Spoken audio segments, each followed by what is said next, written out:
Hello and welcome to this week's Top Tips for Moving Home. Today I'm going to talk you through about how to buy a property at auction. It's a very different process to buying through an estate agent, and yet can be a great way to buy property so long as you are organised, committed and prepared to take a small leap of faith. Auctions are growing in popularity, but before you decide if it's for you, I want to share the upsides and the downsides and some tips to help you decide. The upsides are that the process is quick.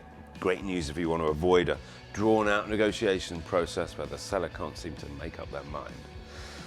It's reliable. The whole process is reliable. You don't have to worry about being gazumped or somebody in the chain dropping out last minute, changing their mind. While the property is sold to the highest bidder, there are no fixed prices, which means there's a chance of you getting a good deal. Houses going to auction can sell for less than the equivalent high street price, which would mean you then had more money to do some work on it.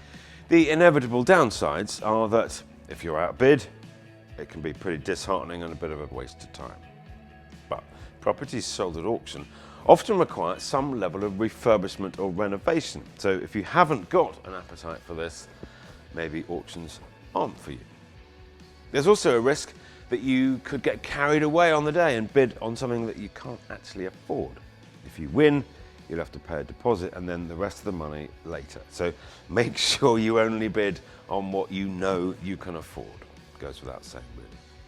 The published guide prices are often brought down to tempt you in. So my advice is take them with a bit of a pinch of salt. Do your own research. If you see an auction property and you're going to have a go, my tips to you are this. First, research the area, visit the property, be sure that you're happy to live there. Second, sort out your finances before you even start bidding. You've got to know what you can afford. Auctions are legally binding, and when the hammer falls, you are committed to paying the 10% deposit there and then with 28 days until completion. So if you can't afford it, you'll lose your deposit. Third, view the property more than once and have a really, really good look around.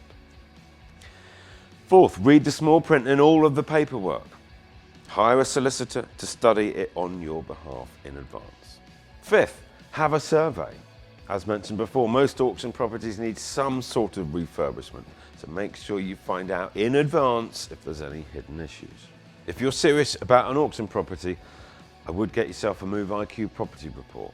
This will help give you a clear picture on many of the key issues you need to know about before you bid and potentially waste any money.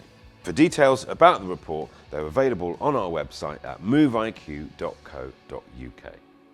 If you found this useful, please do give us a like and subscribe to this channel. Thanks for watching.